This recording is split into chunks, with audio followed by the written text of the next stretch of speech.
எல்லாருக்கும் வணக்கம். இன்னைக்கு பார்த்தீங்கன்னா பாவக்காய் குழம்பு தான் செய்ய போகிறோம். செம்ம டேஸ்ட்டாக இருக்கும், கசப்பே இருக்காது. அந்த மாதிரி எப்படி செய்யலாம் அப்படிங்கிறத இந்த வீடியோவில் பார்க்கலாம்.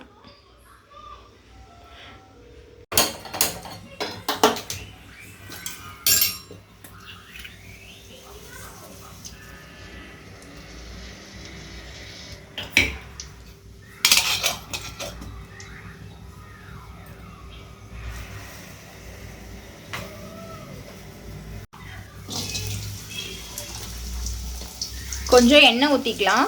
எண்ணெய் ஊற்றிட்டு இந்த மாதிரி பாவக்காயெல்லாம் எடுத்து போட்டுக்கோங்க. அதில் வதக்கணும் எண்ணெயில். ஸோ அப்படி வதக்கும் போது உங்களுக்கு அந்த கசப்பு தன்மையெல்லாம் கம்மியாயிடும். அதுக்கப்புறம் நீங்கள் சாப்பிடும்போது ரொம்ப டேஸ்ட்டாக இருக்கும். இதை அப்படியே நம்ம வதக்கிக்கலாம்.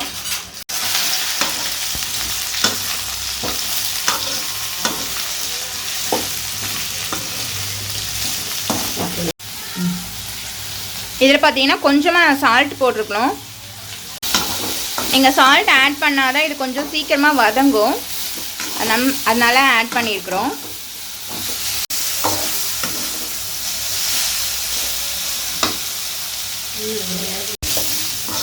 இப்போ பாருங்கள், பாதி வெந்துருச்சு. ஸோ இது வேகிறதுக்கு மட்டும் கொஞ்சம் வதங்கிறதுக்கு மட்டும் கொஞ்சம் டைம் ஆகும். இப்போ ஹாஃபாக வந்துட்டு ஆயிடுச்சு, பாதி வதங்கிடுச்சு. அந்த ஸ்டேஜில் இருக்குது. இப்போது இன்னும் கொஞ்ச நேரம் வதங்க விடலாம். ஓகே, இப்போ பாருங்கள் வதங்கிடுச்சு நல்லா. ஸோ இந்த மாதிரி பாருங்கள் இது எப்படி இருக்குது அப்படின்னு. இந்த கன்சிஸ்டன்சி இருக்கணும். ஸோ நல்லா வதங்கினதுக்கப்புறமா நம்ம அடுப்பை ஆஃப் பண்ணிடலாம். இப்போ நம்ம ஊற வச்சுருந்தோம் இல்லையா புளி, அதை நம்ம நல்லா கரைச்சி விட்டுக்கலாம்.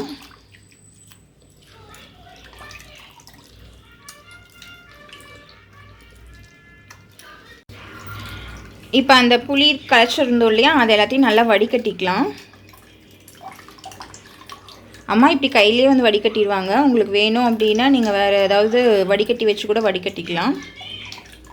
ஸோ அந்த எக்ஸஸ் எல்லாம் இருக்கும் இல்லையா, அதெல்லாம் அதில் குழம்புல ஆட் பண்ண வேண்டியதில்லை. அதனால தான் இது பண்ணுறோம்.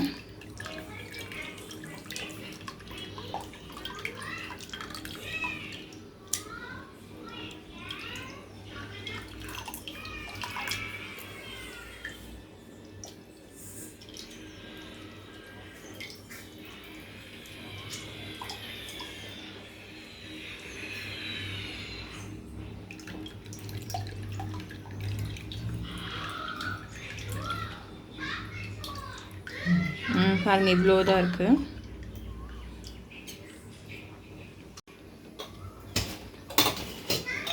அடுப்பு ஆன் பண்ணிட்டாங்க. நல்லெண்ணெய். ஆக்சுவலி இந்த பாவக்காய் குழம்புக்கு நல்லெண்ணெய் ஊற்றினா தான் டேஸ்ட்டாக இருக்கும். ஸோ நல்லெண்ணெய் ஊற்றுறாங்க அம்மா.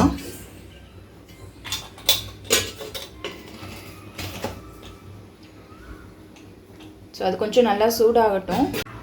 இப்போ நல்லா எண்ணெய் சூடாகிடுச்சு, காஞ்சிருச்சு. இதில் நம்ம தாளிக்க தேவையான பொருளை ஆட் பண்ணிக்கலாம். ஃபஸ்ட்டு பெருஞ்சீரகம் ஆட் பண்ணுறோம். சோம்புன்னு சொல்லுவோம் இல்லையா, அது 1 ஸ்பூனு. அதுக்கப்புறம் சின்ன சீரகமும் 1 ஸ்பூன். வெந்தயம் 1/2 ஸ்பூன் ஆட் பண்ணிக்கிறோம். அதுக்கப்புறமா உளுந்தும் கடுகும் ஆட் பண்ணிக்கிறோம் தாளிக்கிறதுக்கு.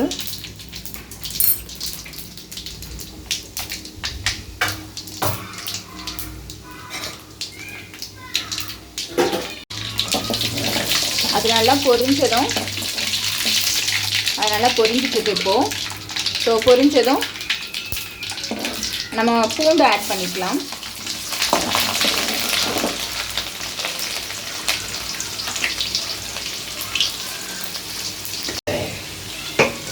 இப்போ இதில் கொஞ்சம் கருவேப்பிலை ஆட் பண்ணிக்கலாம் தாளிச்சத்துக்கு.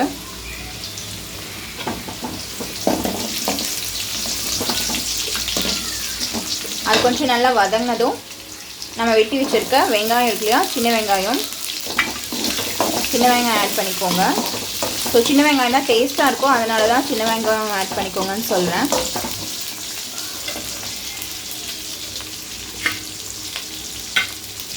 இது கொஞ்சம் நல்லா வதங்கினதுக்கப்புறமா தக்காளி ஆட் பண்ணலாம். இதுக்கு பார்த்தீங்கன்னா நம்ம 2 தக்காளி எடுத்துருக்கோம். சின்ன சின்னதாக 2 தக்காளி எடுத்துருக்கோம். உங்களுக்கு பெருசாக இருந்ததுன்னா நீங்கள் 1 கூட எடுத்துக்கலாம். அதுவே போதுமானதாக இருக்கும். ஸோ இந்த வெங்காயம் எல்லாம் போட்டுருக்கோம் இல்லையா, ஸோ இதெல்லாம் நல்லா வதங்கினதும் அதை ஆட் பண்ணிக்கலாம் தக்காளியை. நீ கொஞ்சம் வேகட்டும், கொஞ்சம் அந்த ப்ரௌனிஷ் கலரில் வரும் இல்லையா வெங்காயம், ஸோ அப்போ வந்து ஆட் பண்ணிக்கலாம். இப்போ வந்து வெங்காயம் நல்லா வதங்கிடுச்சு, தக்காளி ஆட் பண்ணிக்கலாம்.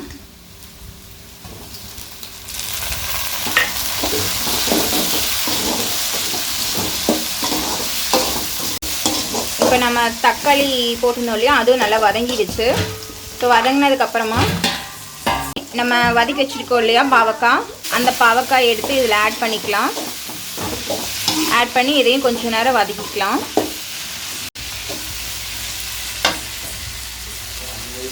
இதில் நம்ம கரைச்சி வச்சுருக்க புளி தண்ணி இருக்கு இல்லையா, புளி, ஸோ அதை வந்து நம்ம ஆட் பண்ணிக்கிறோம்.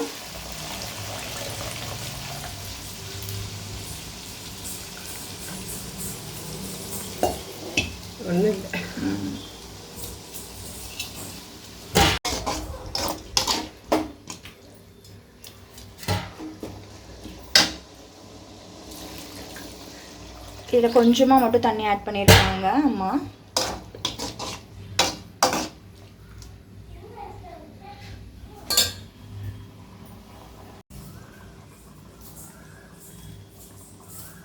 இதில் நம்ம சாம்பார் பொடி ஆட் பண்ணிக்கலாம். உங்களுக்கு தேவையான அளவு ஆட் பண்ணிக்கோங்க. நம்ம இப்போ வந்துட்டு ஒரு 2 ஸ்பூன் அளவுக்கு ஆட் பண்ணியிருக்கிறோம். இதில் நம்ம மல்லித்தூள் இருக்கு இல்லையா, அதுவும் ஒரு 2 ஸ்பூன் ஆட் பண்ணிக்கிறோம்.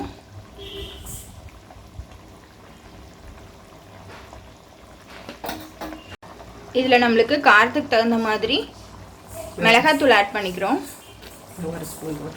இப்போ நம்ம வந்து 1 ஸ்பூன் போட்டிருக்கோம். உங்களுக்கு காரம் ஜாஸ்தி வேணும்னா நீங்கள் 2 ஸ்பூன் கூட போட்டுக்கலாம். நம்ம கொஞ்சம் கம்மியாக தான் சாப்பிடுவோம் காரம், அதனால் 1 ஸ்பூன் தான் ஆட் பண்ணியிருக்கிறோம். இதில் நம்ம கல் உப்பு ஆட் பண்ணிக்கலாம். உப்பு வந்து தேவையான அளவு ஆட் பண்ணிக்கோங்க.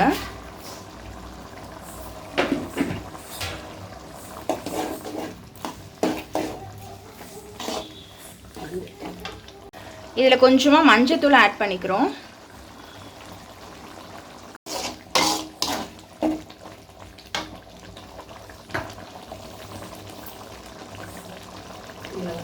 இந்த குழம்புல பார்த்தீங்கன்னா முக்கியமான ஒரு ஐட்டம் ஆட் பண்ணணும். அது என்ன அப்படின்னு பார்த்தீங்கன்னா, இங்கே பாருங்கள், கரும்பு சர்க்கரை. இதில் நம்ம கரும்பு சர்க்கரை ஆட் பண்ணியிருக்கோம்.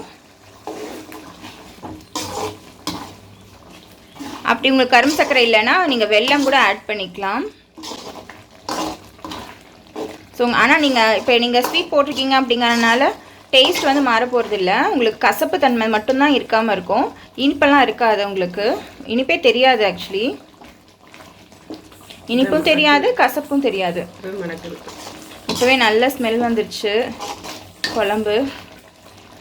அவ்வளோதான். நம்ம இது உப்பு போடணும்ல, போட்டி. ஆமாம், உப்பு போட்டிங்களா. இது நல்லா கொதிச்சிருச்சு அப்படின்னா, கொதிச்சு நல்லா வெந்துருச்சு அப்படின்னா குழம்பு ரெடி ஆயிடுச்சுன்னு அர்த்தம். இப்போவே நல்ல ஸ்மெல் வந்துடுச்சு. நீ ஒரு 2 மினிட்ஸ் மட்டும் வச்சுட்டு நம்ம ஆஃப் பண்ணிடலாம் அடுப்பை.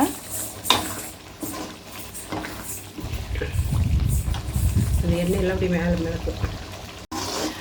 இந்த பாவக்காய் புளி குழம்புக்கு வந்து சைட் டிஷ் என்னென்னா, முட்டை வேக வச்சுக்கோங்க. பாயில்டு எக் தான் வந்துட்டு இதுக்கு செம்ம டேஸ்ட்டாக இருக்கும். ஆம்லேட் போட்டுக்கலாம். அப்படி இல்லைன்னா நீங்கள் ஆம்லேட் போட்டுக்கலாம். பட் ஆம்லேட் அப்படிங்கிறது ஒரு செகண்ட் ஆப்ஷன் வச்சுக்கோங்க. ஸோ நீங்கள் பாயில் பண்ண எக்காக இருந்ததுன்னா செம்ம டேஸ்ட்டாக இருக்கும் சைட் டிஷ்க்கு. இதில் பார்த்தீங்கன்னா அப்படியே எண்ணெய் வந்து அப்படியே மேலே மிதக்கும். ஸோ அங்கே தெரியுது அவங்களுக்கு, அங்கங்கே லைக் இது இங்கே பாருங்கள் எல்லாம் தெரிஞ்சு வரும். ஸோ அந்த எண்ணெயெல்லாம் அப்படியே பிரிஞ்சு வரும். ஸோ அப்படி இருக்கும்போது நம்ம ஆஃப் பண்ணிக்கலாம் அடுப்பை. ஸோ அவ்வளோதான், குழம்பு ரெடி ஆகிடுச்சு சர்வ் பண்ணுறதுக்கு. ஸோ நீங்களும் ட்ரை பண்ணி பாருங்கள். ட்ரை பண்ணிவிட்டு இந்த குழம்பு எப்படி இருக்குது அப்படின்னு கமெண்ட் பாக்ஸில் கமெண்ட் பண்ணுங்கள். உங்களுக்கு பிடிச்சதுன்னா லைக் பண்ணுங்கள். பாய். மறக்காமல் நம்ம சேனலை சப்ஸ்கிரைப் பண்ணிக்கோங்க.